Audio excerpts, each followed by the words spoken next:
oh, here, I found it. Let's see here. Oh, let me get it to the right. So this is Peter Thiel. I believe this is the right.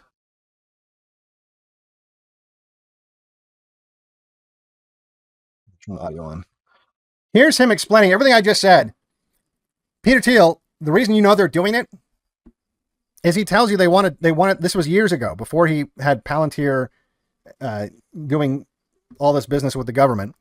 He told a group of libertarians that he wanted to create a technology that made it so they didn't have to argue their case anymore. They didn't have to convince the normies. The technology would just do what they wanted.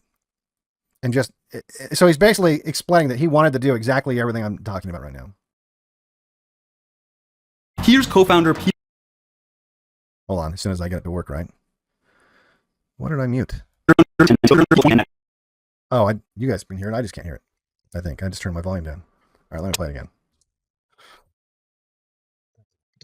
I'll be able to hear it too. Here's co-founder Peter Thiel in 2010 at Libertopia, a libertarian conference, speaking about tech companies and government. The basic idea was that we could never win an election on getting certain things because we were in such a small minority. That maybe you could actually unilaterally change the world without having to constantly convince people and beg people and plead with people who are never going to agree with you through technological means. There you go. He's mad that they're never going to be able to change the world with a small minority of people by convincing them, by begging with them, by pleading with them. But maybe with technology,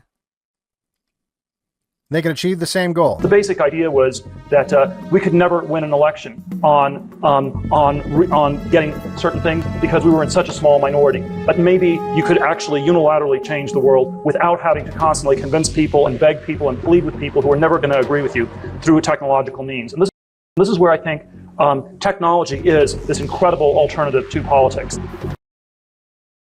So there you go. Technology is the alternative to politics. They don't have to try to convince you of what their goal, to support their goals, support their candidates, to support their policies. They can just mind fuck you.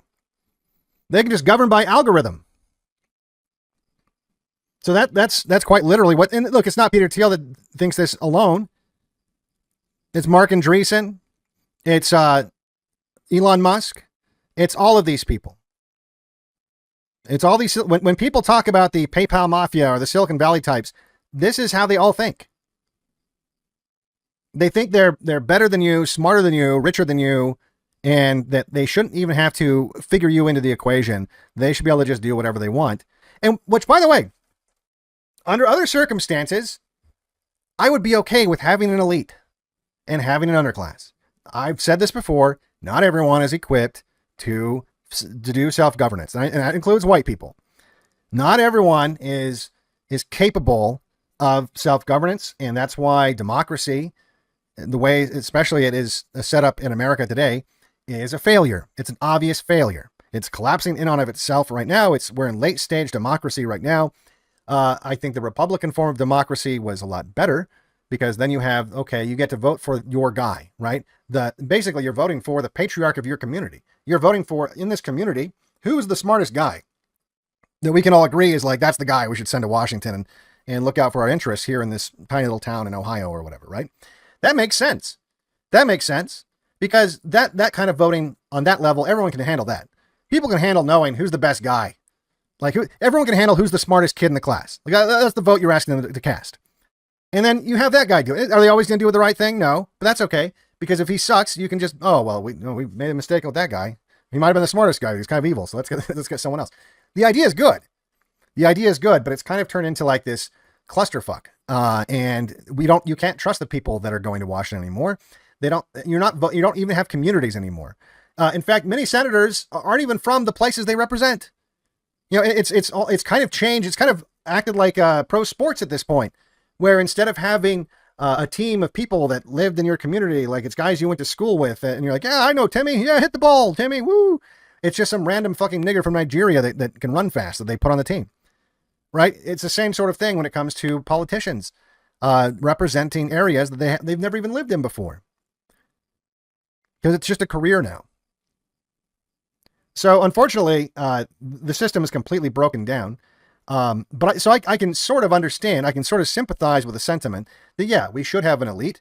We should have an aristocracy to some extent. Yes, we do have retarded white people, and they shouldn't have any say over what happens because they should just be lucky we haven't gassed them. And, we tolerate them existing with a little racial hygiene. Not so many of them will. And, look, it is what it is, right? Not everyone should have a fucking say in our future.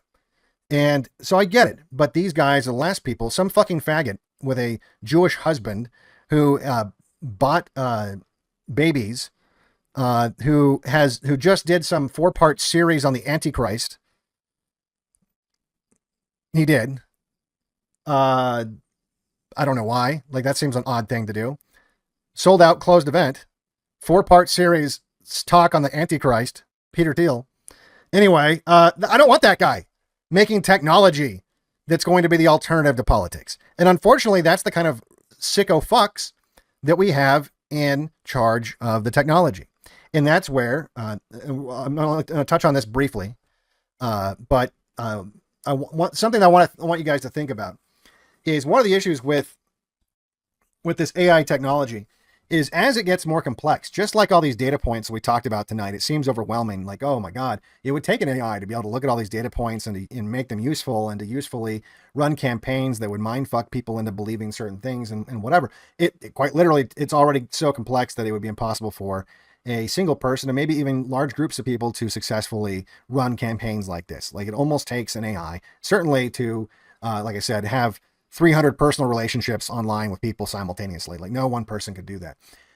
Well, as the technology, like the technology behind the license plate readers, like the technology that's reading your mouse movements, like the technology that's scraping all this data gets more complex, or just even normal, like infrastructure things, anything that implements high-tech solutions as our society gets more complex, whether it's, systems that run the power grid, or maybe at some point they start using AI for air traffic control, or just any kind of system like that where it's currently humans and it's most likely going to end up being AI in the not too distant future because it's the kind of thing that AI would really be a lot better at anyway, quite frankly.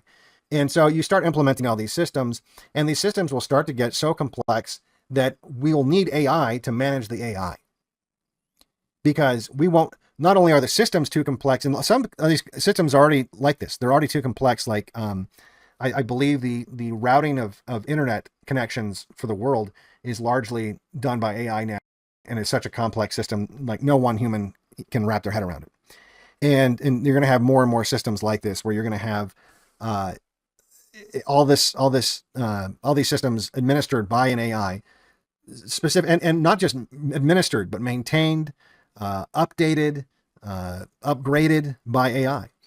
There was a guy from Western Digital who was talking about even there in the early days of AI, when they were using AI to write or to redesign smaller, more efficient hard drives with denser platters that they could, write more data to them, that sometimes AI would make decisions it didn't understand, and they would have to go back to the AI to see if it was a hallucination, if it was incorrect. Like, why do you want to put these 3 capacitors right here? This doesn't make a lot of sense. And he said in the early days with the earlier models, you could get to an answer. You could somehow get to a reasoning as to why it decided to do this. But now that AI is becoming so complex, it's just, they call it black box AI, where they're not even really sure how it's coming up with some of these answers. They just know that the answers are correct. And so it's, I guess it works. And so it works. It works because it works. And now that you have engineers using black box AI to come up with new designs, they don't even know why it's making these decisions. So it's just designing things not only that humans don't understand or comprehend, it's impossible for them to comprehend or understand to some degree, because AI is impossible to comprehend and understand to some degree. And as AIs get more complex, you're going to have more and more and more of this. And this is really what's going to lead to, I think, eventually, within a century, I think, even a situation where you're either like off the grid, or in one way or another, you're a slave to the AI. I think that's what's around the corner, folks. Anyway, let's wrap it up there. I don't want to rant for like another hour. Let's take a look at maybe some, hopefully that's giving you guys something to think about, right? hopefully it's giving you something to think about the surveillance, because that's just the surveillance reality. That is the data that's being collected. That's why it's stupid to be afraid of, oh, they're going to figure me out. They're going to know who I am. It's like, they already know who you are, dude. I mean, look, don't do anything stupid. In fact, if anything, that's more reason than not Fed post and stuff like that. But they already know who you are. They already know, based on all these other things that they can measure, who you are if they really want to know.